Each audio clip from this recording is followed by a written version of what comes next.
Hey everybody, welcome to the Relish This podcast. I'm your host, Stu Swineford, co-founder of Relish Studio. We're a digital marketing agency geared toward helping Colorado nonprofits thrive. And today on the show, we have Brad Appel. He's the executive director at Wish for Wheels. They're a fantastic organization that puts kids on bikes. And we talked a lot about some of the challenges that they're having, which are very much focused on supply chain. And supply chain is not one of those things that there's a lot of opportunity to affect from a marketing standpoint. But I think that you'll get a lot out of this conversation just listening to how Brad and his team have navigated those waters. So I hope you enjoy it. Here we go. Well, cool. Well, let's just hop right in. So I'm here today with Brad Appel from Wish for Wheels. You're the executive director over there, and you guys do some great stuff to put kids on bikes throughout the state of Colorado. I don't know if you've expanded outside of the state at this point. Looks like you're nodding. Thank you for the kudos. Yeah. Thanks for that. Our purpose is to give a brand new bike and a helmet to a second grader in a low income Title I school. That's such a great mission. I love it. I think that the kids on bikes thing has diminished over the years, and you could probably speak way more to this. But when I was growing up, at least, that was this rite of passage was to just get on the bike and go ride around the neighborhood. But I think that's coming down a little bit. Yeah, it really has shifted, and we go anywhere in the U.S. We're national in footprint, based in Colorado, so we do most of our giveaways here in the Front Range, Denver metro area.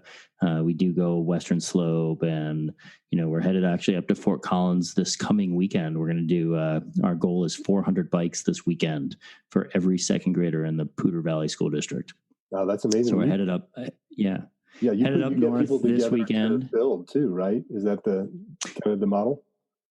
Yeah, so our model is like a moving target right now because COVID and who even knows what's going on. But I like my big joke right now is every hour is like a different day, and let's hurry up and wait some more because that's what we're doing. But we our model is really based on corporate philanthropy, team building, employee engagement, and social responsibility.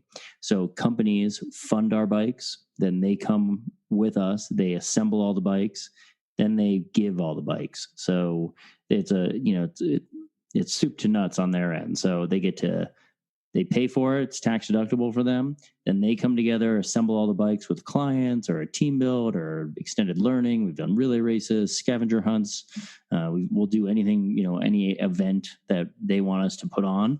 We put on that whole event, and then they come and they meet every second grader, and they help fit helmets and bikes for every second grader in a school in their geographic location or a school that they approve.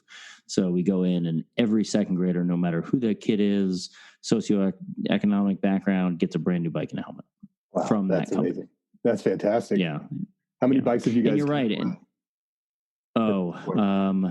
We kind of lost count, but I would say over the last 15 years, we've given away about 75,000 bikes. Wow, that's great. That's super cool. So we've given away a lot of bikes. I mean, it's been a long time. Across the board, and our bikes last more than a year. The bike that we give to a second grader lasts second grade, third grade, and fourth grade. And my big joke is if they're my size, fifth grade, and then they pay it forward. And I've had kids ride up on a bike that's 6, 7, 8 years old, and they'll come over and I'll be like, "Hey, where'd you get that bike?" "Oh, I got it from my cousin, got it from his brother, got it from his sister, got it from this person. Then my cousin moved from Aurora, and they brought it with them, and they gave it to us. And then, it's my cousin's going to get it on the Western Slope, or this person's going to get it." And we provide a bomb-proof Huffy. So gotcha. Just like most of our first bikes was either a Huffy or a Schwinn, we're now bringing it back full circle. So, and you're right about the kids not really riding bikes. Biking has declined and is continuing to decline, especially with younger kids, because parents are afraid to let them out. Right. It's easier to put them in front of a TV. I'm a terrible helicopter parent, so I fly around, chasing my kids around. And that's really how Wish was born, because I grew up at the same time that you did, Stu, where my parents kicked me out of the house and told me not to come home till the streetlights came on a Saturday. And my mom's literal line was, "There's nothing for you at home today. Go find your friends and don't come home till the streetlights come on. And I was That's like, awesome. what? And some people are like, oh my God, your mom sounds so mean. No, she was like liberating, right? Like she empowered me to go out and we would go knock on your door. Is Stu home? Is Stu home? Stu, let's go. And then we'd go to the next house. Is Josh there? Where's Josh? Let's get him. That's how we got our friends, because we didn't use phones. We only had one phone in the house. My sister was on it. So right. What was your first bike? Oh, my first real bike, I would say. I mean, I've had bikes my whole life. So, I mean, even when I was like 2 or 3, I was riding around on some form of tricycle. But the first bike that I really remember, I think I was 8 years old, and my stepdad, my mom and my stepdad had just gotten married, and as a bonding experience, my stepdad and I disassembled this entire Huffy bike. It was like this banana seat Huffy bike, and we stripped it all the way down. And my dad was an electrical engineer, so we took the whole thing down, down to the bearings. Like I remember taking the bearing cartridge apart. It wasn't even a cartridge back then, right? It was like, it was just balls stuffed in the hole. Yep. Right. So we took the whole bike apart, and we took 2 days, and we built the whole thing, and we spray painted the frame like this purple with a little gold in it to flicker. And we had this sweet new seat that we put on with a sissy bar in the back. And I had these high handlebars, and I think I found that picture. I'll see if I can find it. But I found a picture of us in the driveway disassembling this whole thing. We built this beautiful bike, and then the next day it got stolen. Oh, no way. Oh, my gosh. Yeah. So I got a different bike. But I think we took that one apart too. So it was, we had, that was my first real memory of my first bike. But I had been riding bikes, basically since I was like 2 years old. I mean, there was a picture I remember finding a picture of me where it's probably like 18, 20 months old, and I'm on a tricycle. Right. I'm all bundled up in New York weather, and I can barely see my face. And I just have this old school radio flyer tricycle that says, I had like a New York license plate that said Brad on the front. Nice. Which is awesome. That's awesome. Yeah. You mentioned Schwinn's. My mom was very brand loyal, and and one of the brands that she just always talked about was Schwinn. And I think her first bike was a Schwinn. Actually, I remember seeing that old bike in her garage when we'd go visit my grandpa. And it was a blue, radio flyer or whatever they called that model. And and my first bike was a red Schwinn Stingray. And same thing, banana seat and ape hangers and all that. And we used to build jumps for that thing, and it was great. Yeah, I went to my elementary school was Green Acres, and we had this field outside. We would build all these jumps along this dirt parking lot that we had, and that's where we would build all the jumps. And every day at 3:30, the Good Humor Man, which was ice cream. Right. And still is ice cream, but really an East Coast guy, he would come by in his truck, and he'd ring his bell, and that's where, and we would just spend all day there, like after school every day at like school that out at like 2:30, right, from 2:30 to 5:30, almost 6. And we would all like be like, oh my God, what time is it? Who knows what time it is? Like nobody had a watch. Right, definitely no one had a phone. Like who even knows what time it was? And then all of a sudden, like, we'd panic that it was like 6 o'clock. We had to be home for dinner. I had to get home for supper. Get home for supper, or else you're in big trouble. So I was lucky. I only lived 2 blocks from school, so I could ride really fast. But that's awesome. All my other friends were late. How did you get into the nonprofit space? Have you always worked in kind of purpose driven world, or did you come into it a different way? Yeah. I fell into it just the way I think people fall into life in a lot of ways. I've always been somebody who give back and serve others. Whether, I was growing up and I wanted to, volunteer somewhere or serve others as a Boy Scout or a Cub Scout or whatever else I was doing. I was a server. I worked in a lot of restaurants. So, but I fell into it because I woke up one day and I was a home builder, and I was doing really well, and I was living a really nice life. And I said, wow, I want to give back. Like, I'm grateful for where I am. What do I like to do? And what can I give back to? And I love bikes. I really like kids and I really like bikes. So like that's kind of how Wish for Wheels started. Was I said, well, I really like bikes. And I think kids growing up today are not getting bikes. Like, they want Xboxes. They want this. And I read an article about someone who was giving away stuff like at Christmas time. And during the holidays, he would drive into these really low income communities in Houston.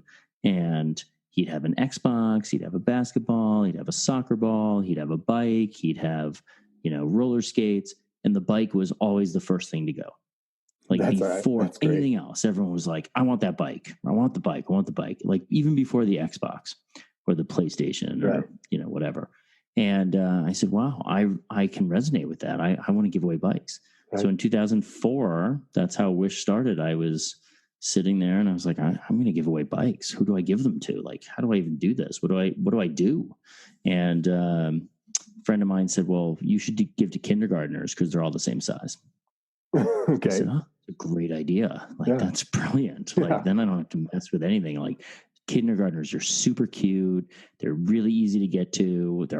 It's a captive audience. They're all in school, right? They're not going anywhere. Right. And the bikes are relatively inexpensive. So let's give away kindergartner bikes. And we started giving away kindergartner bikes. And then we moved to K through 2. Okay. And Wish was always just a side gig, if you will. Right. It was something that I did while I was home building. And the first year we did 1 school. Then the next year we did 2 schools. And the next year we did 3 schools. Next year we did 4 schools. And people were really resonating with our purpose and what we were doing and giving away a bike.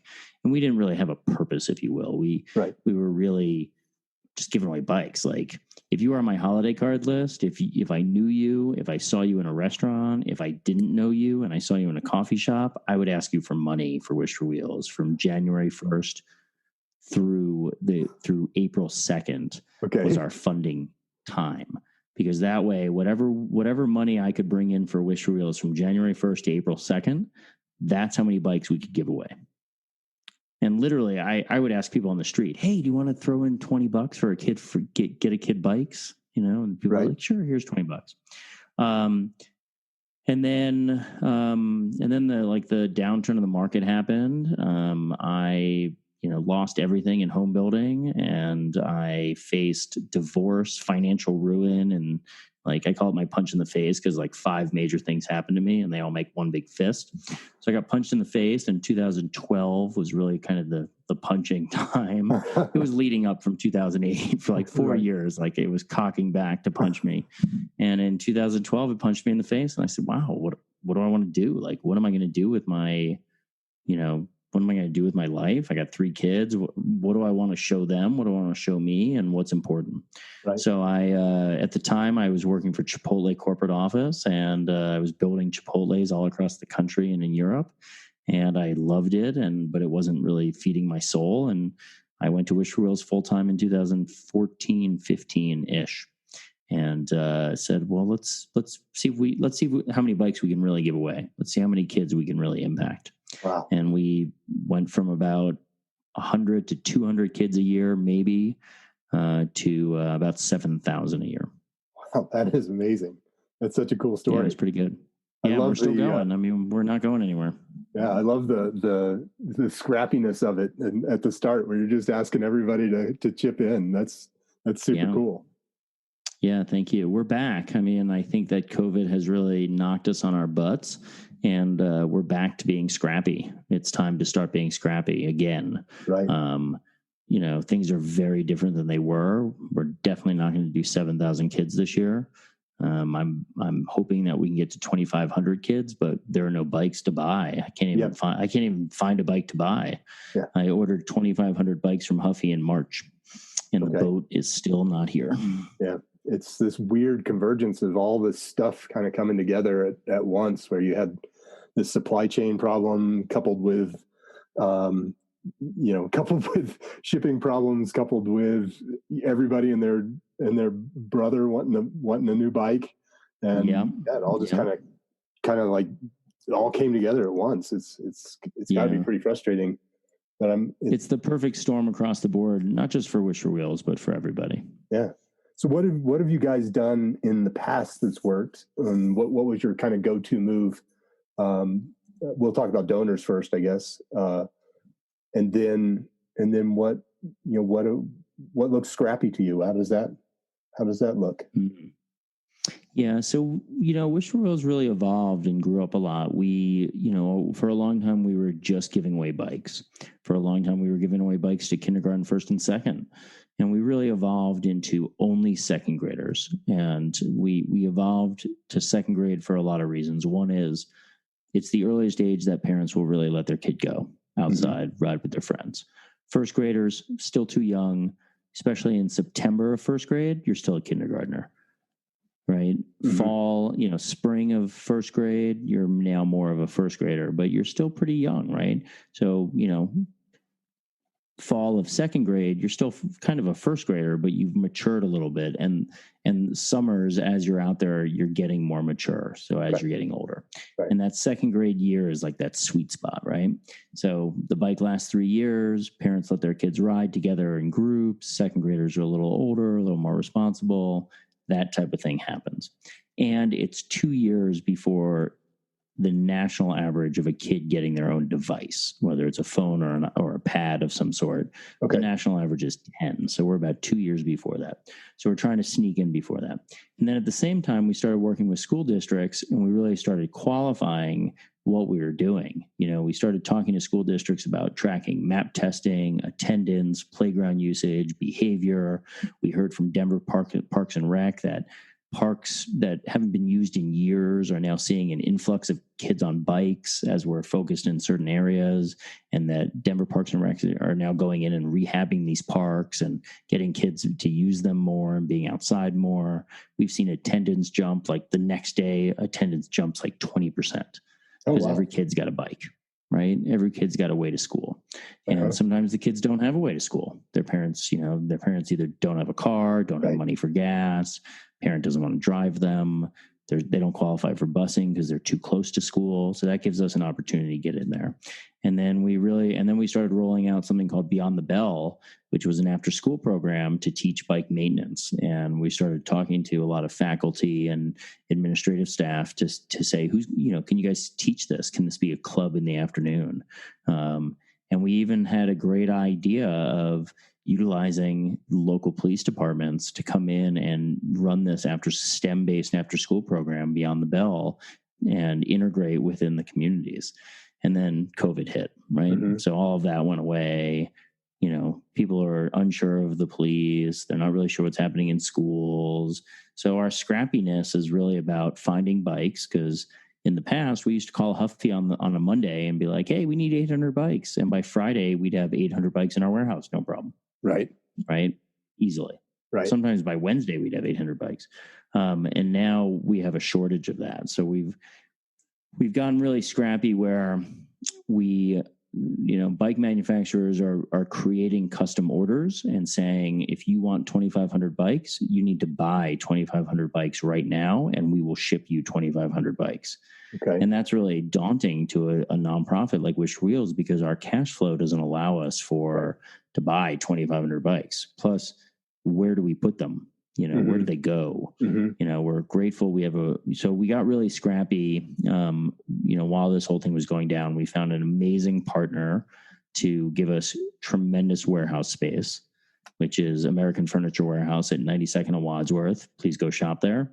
We have about 5,000 square feet in their warehouse now, and we have other upper storage, and our trucks live there, and they're incredibly generous. So we've gotten scrappy where we can now do bike builds in the warehouse at AFW.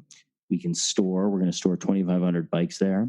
And then we found an amazing family foundation to basically give us essentially a no interest loan on the money that they're going to lend us for us to buy these 2,500 bikes. Oh, that's awesome. We're super grateful for this family foundation, and they're going to, that way we can buy 2,500 bikes at a time. We have enough storage space, and we're just going to start, putting on bike builds. We've already started again. We got, we're shooting for 400 this weekend. We just built 100 bikes last week with VF Corporation, built another 30 bikes with BOA Technologies. Mm-hmm. So we're chipping away at it, and we have bike builds coming up all through the fall, heading into winter as well.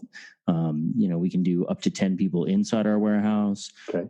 25 bikes or more, we come to your location. We can do it in a parking lot, socially distanced. We have, thermometers and, logs and things like that. Right. And, hand sanitizer and masks, where we're all great. Doctors. That's great. What, so in terms of, I'm sure your donation mechanism is messed up a bit too. What does that look like for you guys, either this year or going into 2021? Yeah, so it hurt. I mean, we laid everybody off, including myself, at Wish for Wheels when this thing went down, and unfortunately now I am the only employee at Wish. I just came back September 1st, and we are all, unfortunately, my team. I'm hopeful and grateful that I've heard some have found new gigs, but I hope they're all doing well, because we had an amazing team of 6 at Wish for Wheels. I mean, we were an incredible group, all supporting each other, empowering, and everyone was really stellar. I mean, couldn't ask for a better group, but we had to let everybody go. It was a really difficult time, and the goal now is just to, let's just keep going. And if we do 100 kids a year, fine. If we do 1,000 kids, great. If we can get back up, let's, we're going to inch our way back up. But the challenge is we're funded by companies. So instead of asking Stu every year for money, which is fine, but it's still what I call the roller coaster cycle. Donors and grants get to a roller coaster cycle. Selling bikes to companies and engaging them within their community keeps them as a partner. Mm-hmm. And gives them as much as they give us, right? So it's a symbiotic partnership, but we work for them, and we'll do this for them. But team building, employee engagement events, those type of events are fewer and far between now, because companies don't want to get together. But when they do want to get together, or when they can, they think of us. So we're being really scrappy about that part. And then we're also being scrappy about what we're doing to drop bikes off at schools. We used to come over, and I would meet little Stu, and I would fit Stu's helmet. I would put Stu's helmet on, and then I'd teach Stu how to ride a bike, and we'd do an obstacle course, or we'd, whatever that is. Now we're just dropping bikes off, and we're stepping back and waving. Right. And, we're still saying hi to the kids, but we're not as intimate as we had been in the past. Right. But that'll shift as well. That'll change. I mean, it's just going to take however long it's going to take. Right. But the most important part is that kids are getting on bikes. Yeah, absolutely. And these kids are riding. That's great. I think well-being. I think the bike is that first entree to freedom, right? As a kid. That's probably why when you shared that story earlier of the guy who would bring all sorts of gifts, and the bike was the first thing to go, it's kind of like getting a car when you first get your driver's license. Like that's a symbol of freedom, right? That's growing up, that's a milestone and this inspirational moment. I pure freedom, completely right? see why kids are still jazzed on it. And it's awesome that you guys are filling that need. So you're currently an army of one doing all the things. Some of it I'm really bad at. Well, I think noticing and understanding that we can't be fantastic at everything is the first step. I joke that the first thing that you should offload is the thing that you hate and are terrible at. And so, yes, I'm always looking for those things that get really frustrated when I'm doing them, and I know that I'm not good at them. So, yes, QuickBooks. Yeah, well, that's funny that you mentioned that. That was the first thing that I ditched as well. So, right, QuickBooks, right? Please be gone, be gone. Yeah, well, it's not QuickBooks' fault. It's that I'm just not. It's not how my mind works.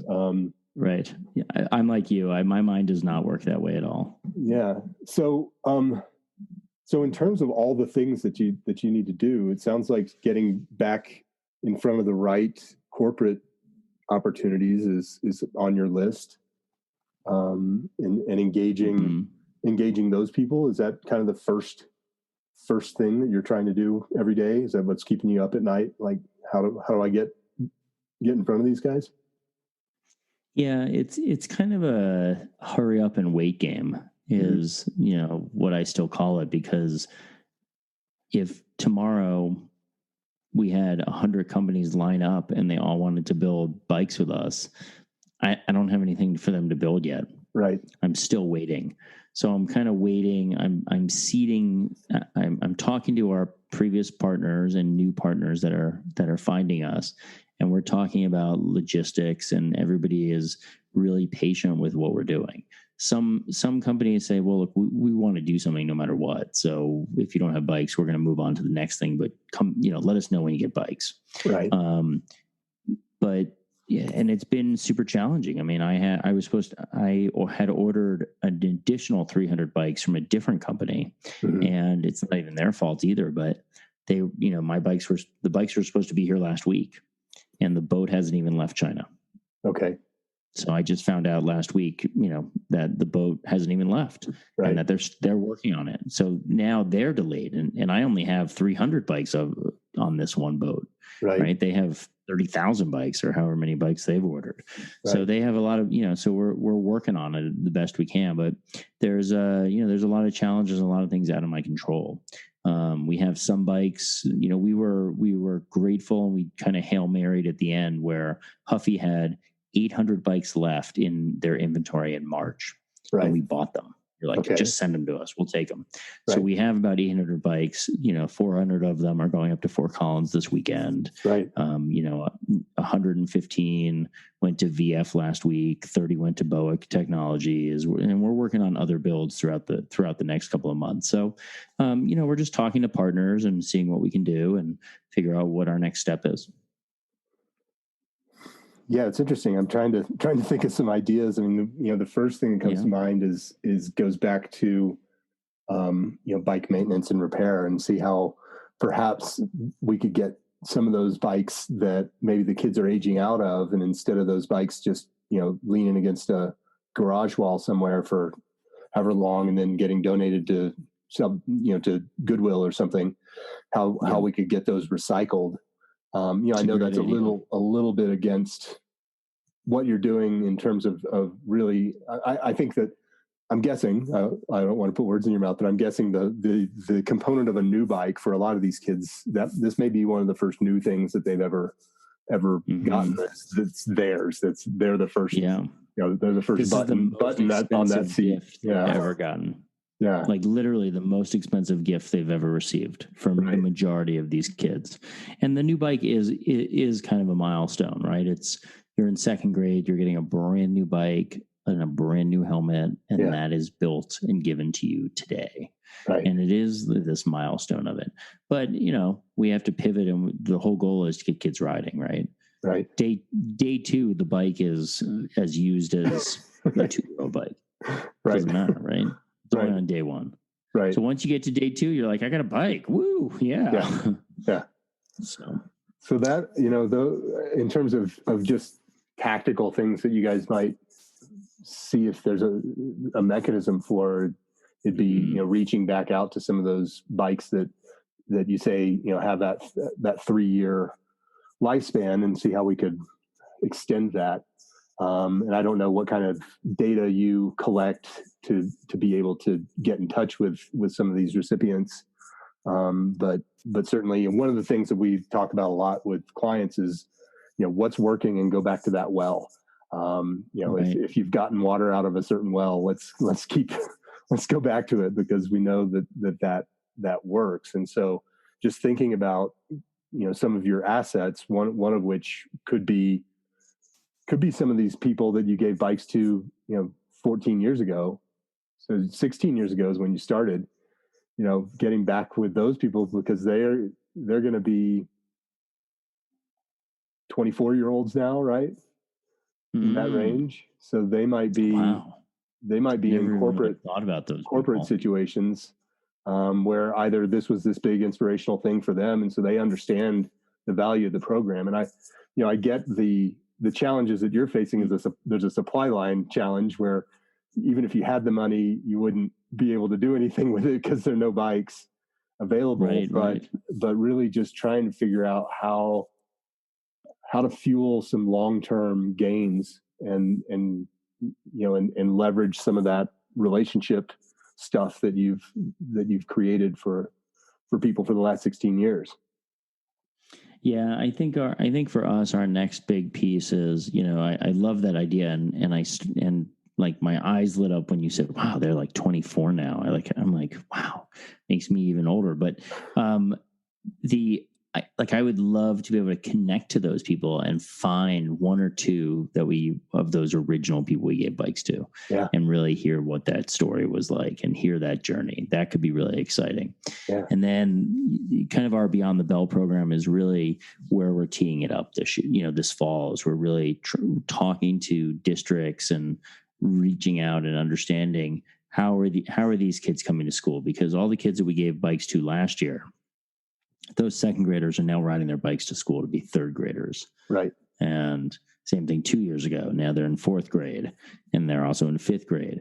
So Beyond the Bell isn't really just geared for second graders. It's a STEM-based after-school program geared around STEM education and well-being.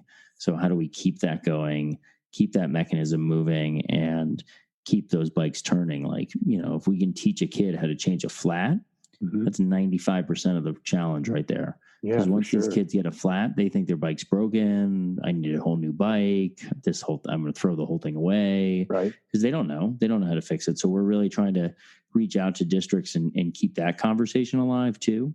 But some of the districts are just overwhelmed. They're so busy cleaning and prepping for the next hour that they're like, well, we can't support that yet. Right. So it's a challenge, but the key is just keep encouraging people to ride bikes. Right. And we're still out there doing that, and we're still promoting a lot of that. Yeah, that's awesome. I know. Yeah, there's a lot of really great things that I think can come of this. And just getting people on bikes, I think, is super important. I know it's been a big part of my growing up. I ride bikes at least twice a week with all my friends up here in the woods. So it's and I'm 51 years old, so it's been something that I know. I want to come up there and ride bikes with you guys in the woods too. Oh, you should come up. Yeah, it'd be super fun. Because mountain's my favorite. I'm really a mountain biker that pretends extremely poorly to be a road biker. Gotcha. Yeah. I don't even pretend anymore. I used to race road, but I, frankly, the devices that people are constantly looking at these days keeps me a little wary of the road. Although this year, that if there's one bright spot to the pandemic stuff, it's the car traffic has been way down this year. So that's been great. It has. And I think people are paying a little more attention on the road because they're not in as much of a rush anymore. And they don't really have a meeting that they have to get to, or the next appointment or whatever that is, that they're just kind of, driving, and that's what they're doing. And in March, it was amazing. Like March and April, there was like no one on the road at all. That's what I heard. It was fantastic, especially because, I live at Hamden and I-25, so I'm down in the tech center area. And there's, I try to ride my bike wherever I can go down here, but it's challenging. I mean, there's a lot, even in protected lanes, you still have people drifting over, honking at you, tell you to roll down the window, get out of the way. Right. I'm in the bike lane. How can I possibly get out of your way anymore? Right. Right. It's amazing. It's amazing. I hope. Or get on the sidewalk. I love that one. Yeah, that's a good one too. Sidewalk. That's for walking. Right. That's why it's called a sidewalk. Exactly. So, I mean, people are funny. Yeah. But No. So it sounds like you guys are on track for about 1,000 bikes this year. Oh no, the goal is 2,500. Okay. So we're shooting for 2,500 for this. So our year, we don't do a calendar year. We do a school calendar year. Okay. So our year starts starts July 1st through June 30th. So we follow the school calendar. Okay. Cool. So that way, because the second grade class is who we're giving to.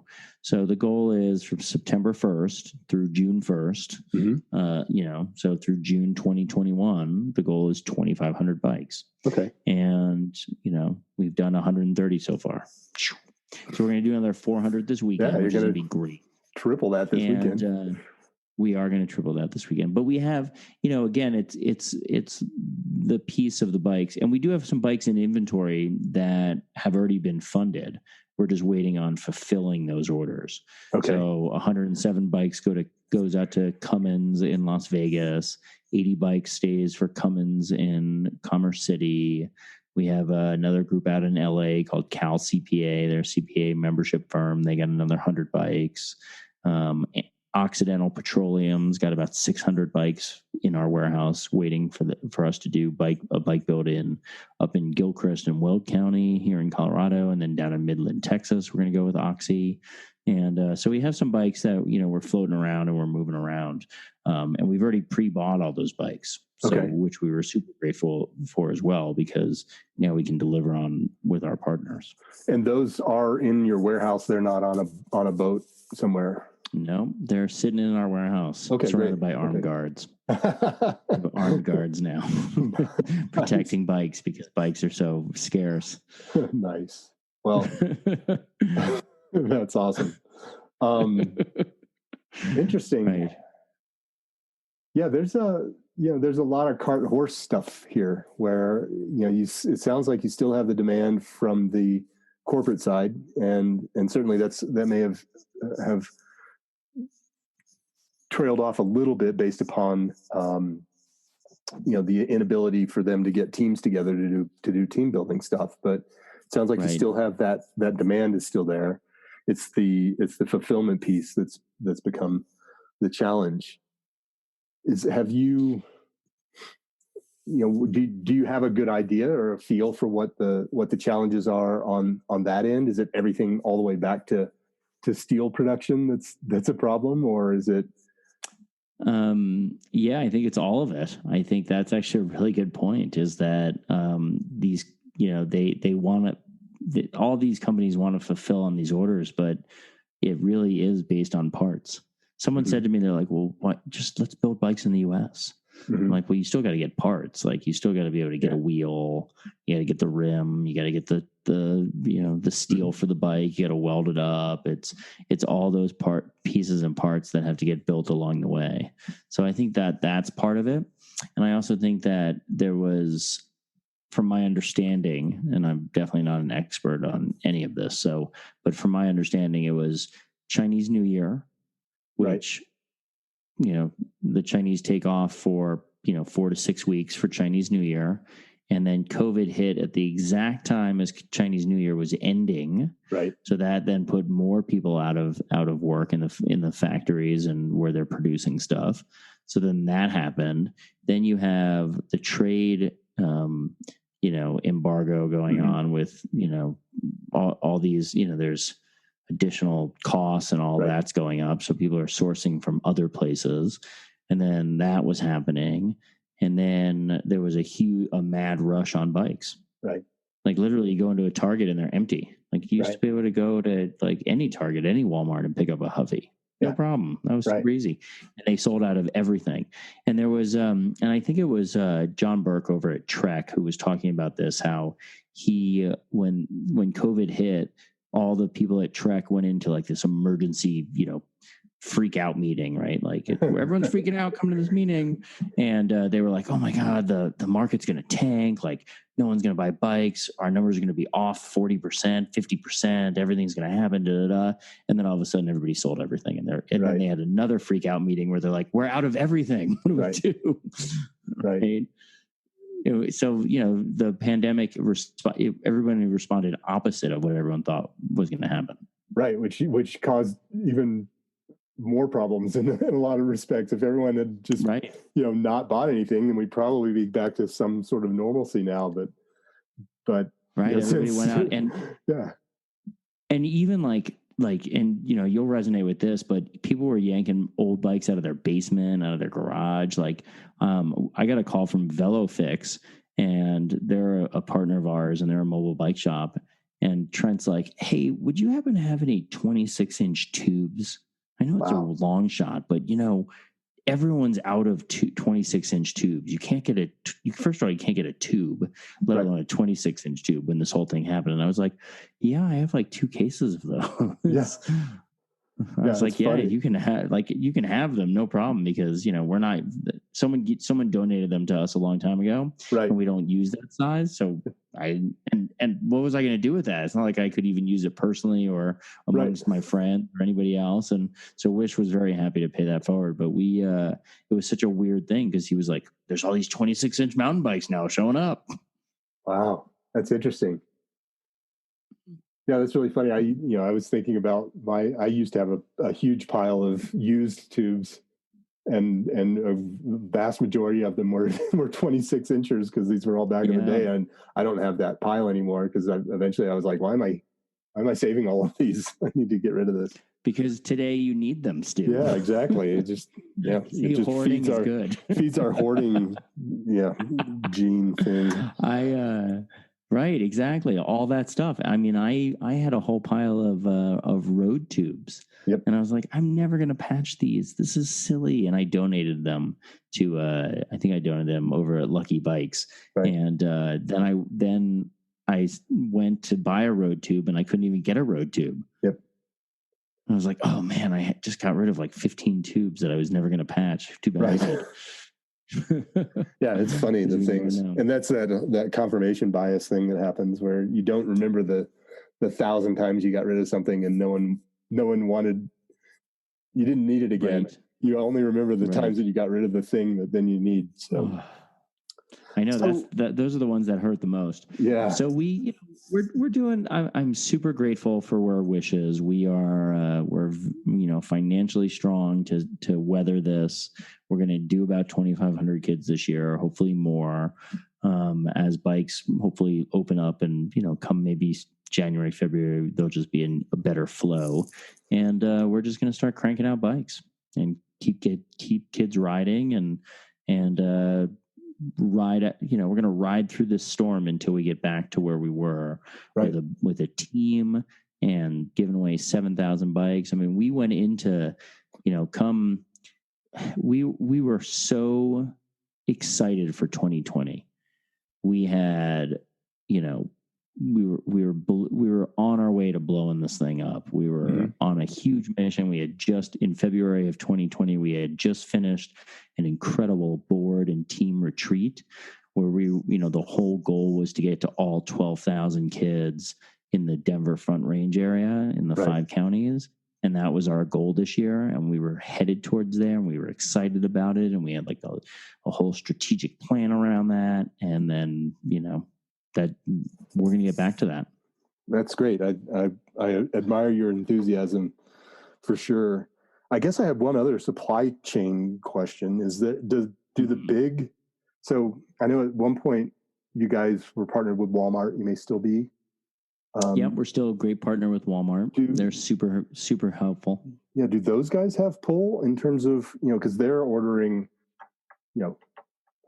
hundreds of thousands of these probably. I don't know how many of these types of bikes they're ordering in any given year. They're also out of stock. Yeah. So and they retail gets first. Yeah. Okay. Yeah. So retail goes first, then nonprofits. Right. So, Huffy and Kent, the two big companies, so they supply retail first, and then they'll supply us. Gotcha. So, I'm grateful that Wish Wheels we buy a lot of bikes. So I think we're up there in terms of on the list that, we're not down at the bottom of the list.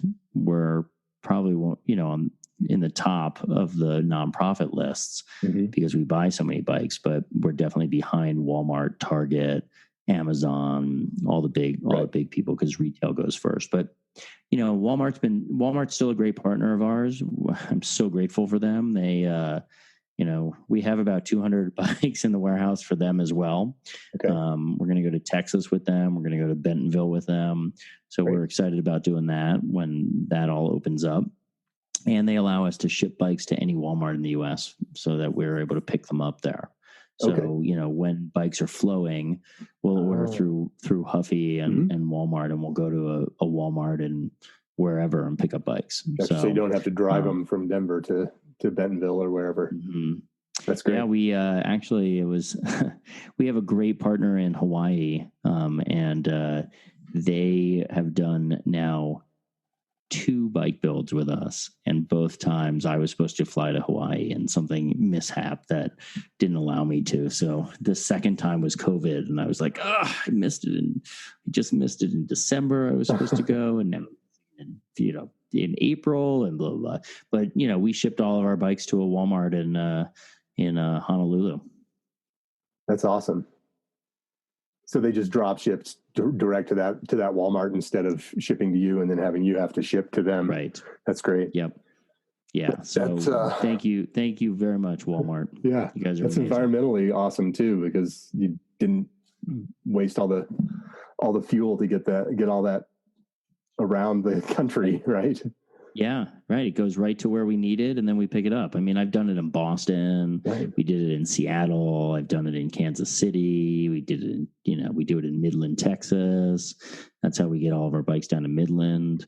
We've done it in Phoenix. We've been to about 15 different states, so we're excited about that. We did this really cool project one year with a company where we built bikes. They had locations from New York and Florida all the way to Hawaii, and we did a time zone bike build where they had they were doing about 200 bikes in about 5 different locations across the U.S. And we were live streaming this bike build from New York to Hawaii across the time zones. It was super cool. That's awesome. Yeah, and they were building bikes, then driving to the school, and then you could see it as you were tracking it across the board. It was really cool. That's neat. Yeah. That's super cool. Yeah, I think and the people who win are the kids, right? So we keep hearing amazing stories from parents and from kids about how they feel on their bike, that they just feel better, they're happier, they're moving, the joy is back. Parents and schools and physical activity is so important, especially for kids, let alone for adults. But, it's been proven over and over again that kids academically will do better with physical movement as well. Right. Yeah, there's absolutely. a school in New York City that takes dropout high school kids and brings them into this curriculum where they exercise first thing in the morning. They go to school, they exercise at noon. They go to school, they exercise before they go home, and every kid in that school is on track now to go to college. Oh, that's amazing. Yeah. That's really fantastic. Those are great stories to hear. Yeah, I think that the one thing that keeps coming to my mind is how, in the absence of new bikes, can you guys get back in front of some of these kids? So just merely thinking of the kid angle, and certainly there's some donation angle stuff here too. But essentially, if we could get a team building exercise that was focused more on repairing bikes, and I'm also thinking of it from the angle of there are a bunch of bike mechanics right now who are who normally would be on team tours that maybe are they're starting to happen again, but certainly that's been disrupted this year. But if we could get in front of those guys and gals and get kids whose bikes maybe aren't functioning quite right to come in for like a tune-up kind of deal, train up the team for team building, so they get to learn how to fix a bike, and then have them working on some of these bikes that maybe need a flat repaired or need a chain oiled, or headset reset, or the bottom brackets coming loose or whatever. The bikes that you guys are giving away are not overly complex in terms of their build. Super simple. Super simple. So that might be an idea too. Trailers, there's no cable routing. Yeah. It's a single speed coaster brake, 20-inch bike. Yeah. That's bomb proof. Right. Throw that thing off a roof, throw that thing off a building and get on it, and the wheels are still true. Right. Yep. Those things are bomb proof. Yeah. So, I love that idea. I mean, I think it could be really cool to do something, especially this fall, where you can run where you can get some people together and say, hey, from this day, from these hours, on this day, from these hours, bring your bike and we'll help you tune it. Right. Right. And just keep more bikes rolling. I think that's a great initiative. I mean, we're happy to be behind that. I don't think that's definitely not our forte. Right. We could easily put together an event like that, but we would need a lot of support, and we would, we'd look to other nonprofits to help support that. It could be like a bike day where we all get together, whether it's Wish for Wheels, Community Cycles, get Mike Friedman out there. I mean, everybody, right? Pedaling Minds, IMBA, right? I love that. Let's get Dave up here. That sounds like a great idea. So, just to promote that, just to promote biking and promote what that looks like, I think sounds like a great idea. Yeah. Well, right. And even Kate Rao, Colorado High School Mountain Bike League, because all those kids need hours. Yep. So how do we get them volunteer hours to help do that? And then maybe we, leverage some other partners and we find tubes and, bring in whatever that is. And it's just called Bike Tune Day, whatever it is. The Great Colorado Bike Tune-Up Day. Yeah. And maybe you could go get everybody at Mile High or someplace and do it in the parking lot out there. Just like a central location kind of thing. And then you could set up a course. Come on by, we'll tune your bike. Yeah, and then go for a ride around the stadium or something. Right. I like that idea. Yeah, I mean, it's a challenge in this time for sure. It is. It is, and it's a challenge for lots of nonprofits. Yeah. I think just getting creative and, like you said early on, just being really scrappy about it and seeing how to influence it, I think is great. Yeah. So that was a fun conversation. I appreciate you hopping on with me. One thing I like to ask is in terms of action items. I'm really passionate about giving people something to do, and so if you had one action item that you'd want people to take after listening to the show here, what would that be? I would say my one action item is to offer grace to someone else on a bicycle. So when you see someone else riding, if they're not as good as you, they don't have the skill you have, or you could offer advice, grace, encouragement, woohoo, whatever it is, that levels the playing field for everybody to feel comfortable. I think that in the biking world, whether you are an elitist, an athlete, a racer, whatever you are, we make judgments against others. Like, I'm a huge fan of e-bikes. I think there's a whole market for them. I think that they open up a whole new category. I think they'll also keep certain rides alive that may not be, organized rides, things like that. And I've heard a lot of people disparage them. They say, oh, that's not a real bike. Well, that may not be a real bike to you, but it's allowing that other person to bike. So offer grace, right? If you see someone on a trail or on a road and they seem to be struggling and you can help them, hey, pull your knee in a little bit more. You're weaving it out. Look right. 5 feet ahead of you. Use your arms. Can I help you get over that log? You're doing a great job. You're seeing a kid starting to learn. Give them, kudos. It's amazing to me that, and I see it all the time, where we go and give away bikes to these second graders, and all these people have like so much encouragement and love and grace to this kid that they don't even know. Mm-hmm. And then their friend isn't as good as them, and then they make fun of their friend. Right. Like, Like you just gave this like total stranger kid like so much love and grace, and then look what else, or that person on the road was so slow, I had to get around them. To offer them grace. You don't know what their story is, and maybe they just need a little help, or offer them a wheel that you can pull them with a little bit. Right. So let's go back to being human. I love it. Thanks a ton. And wishforwheels.org is where people can find you and your organization. Wishforwheels.org. And you guys are doing some great stuff. A website that has been maintained by an amazing company called Relish. Well, thank you. I appreciate that. So thank you. We love working with you guys. So thanks for being on the show. I really appreciate it. And go ride a bike. Yeah, that's what I'm doing this afternoon. I love it. Sounds great. Thanks, Stu. Thank you very much. Have a great rest of the Tuesday. I'll talk to you soon.